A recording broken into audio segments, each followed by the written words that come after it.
So here question is जालक तल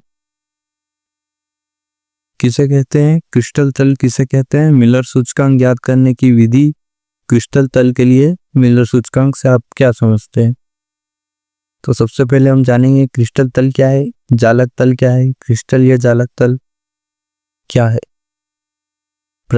तो इसकी डेफिनेशन है, प्रत्येक क्रिस्टल तल व उसके अवयवी कणों जैसे कण, परमाणु, आयन से होकर गुजरने वाला समदूरस्थ व समांतर तलों से मिलकर बना होता है, जिन्हें हम जालक तल कहते हैं। क्रिस्टल तल में छोटे से छोटे 3 पूर्णांक सूचक होते हैं। प्रत्येक क्रिस्टल व उसके, तो मान लो कोई क्रिस्टल होता है, वो उसके अवयवी कण, जैसे इसके अंदर कुछ कण होते हैं ढेर सारे, वो उसके अवयवी कण, ये परमाणु, अणु, आयन जो भी हो सकते हैं, इनसे गुजरने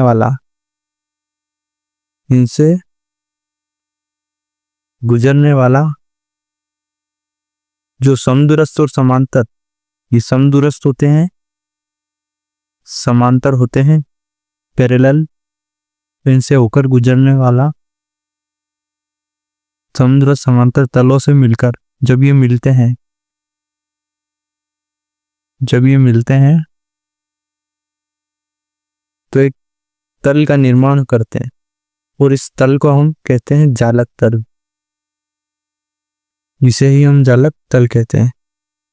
और इसके अंदर छोटे से छोटे 3 पूर्णांक सूचक होते हैं, वो मैथमेटिक्स फॉर्म में होते हैं।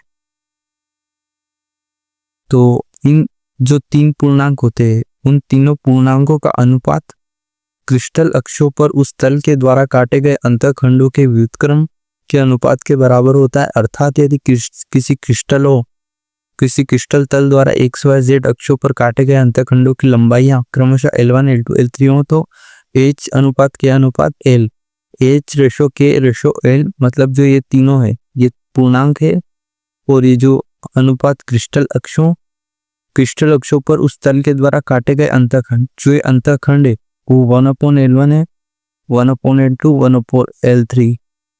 अंतःखंडों की लंबाइयां 1/L1, 1/L2, 1/L3, 3 अंतःखंड है, तीनों की लंबाइयां क्रमशः पूर्णांक के अनुपात के बराबर होती है।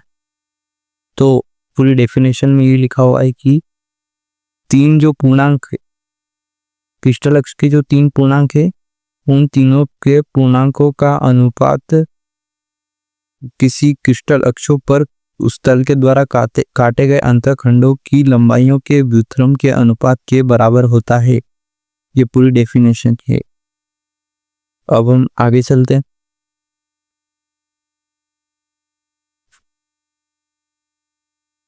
तो जो 3 पूर्णांक थे, उन्हें हम मिलर सूचक कहते हैं, मिलर सूचक पूर्णांक। तो एक की जो क्रिस्टल है, इसको हम 3 डायमेंशनल में एक होम में बना रहते हैं, उसका डायग्राम। जब ये पूरा क्रिस्टल होता है, इसके अंदर जो ये चीज है, समदूरस्थ समांतर तल है, और इन्हें हम क्रिस्टल तल कहते हैं। इन तलों से मिलकर एक बना होता है क्रिस्टल।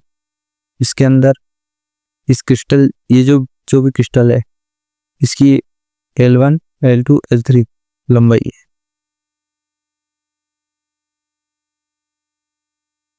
तो किसी क्रिस्टल के 3 अक्ष होंगे, इसमें हम क्रिस्टल तल के मिलर सूचकांक ज्ञात करेंगे। किसी क्रिस्टल तल के मिलर सूचक ज्ञात करने की विधि हम जानेंगे। तो फर्स्ट नंबर पे हम लिखेंगे, माना XYZ अक्षों के अनुदिश काटे गए अंतःखंडों की लंबाई क्रमशः L1 जो लंबाई है उसको हम PA दे देंगे ना, L2 जो लंबाई है उसको QB, L3 जो है वो उसको RC दे देंगे। काटे गए अंतःखंडों की जो लंबाइयां वो ये है, और जहाँ पूर्णांक PQR है, ये जो पूर्णांक है वो PQR है, और जो ABC है वो लेटिस नियतांक है। सेकेंड नंबर PQR जो व्युत्क्रम क्रमशः PQR के व्युत्क्रम 1/P, 1/Q, 1/R है, क्योंकि ये काटे गए अंतःखंड है तो इनका व्युत्क्रम होगा, ये होगा। अब इनका व्युत्क्रम ज्ञात करना है हमें, तो हरों का लघुत्तम ज्ञात करने के बाद इन हरों का लघुत्तम ज्ञात करने के बाद इसके व्युत्क्रम से गुणा कर देते हैं और इसे पूर्ण संख्या बना लेते हैं। यदि मिलर सूचक HKL ले तो HKL अनुपात P inverse Q inverse R inverse का रेशो, इसको हम ऐसे लिख सकते हैं 1/P 1/Q 1/R। 4 स्टेप। इन्हें छोटे कोष्टक में बंद करके लिखते हैं।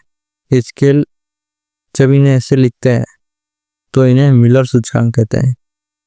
यही मिलर सूचकांक करने की विधि है। क्वेश्चन खत्म है।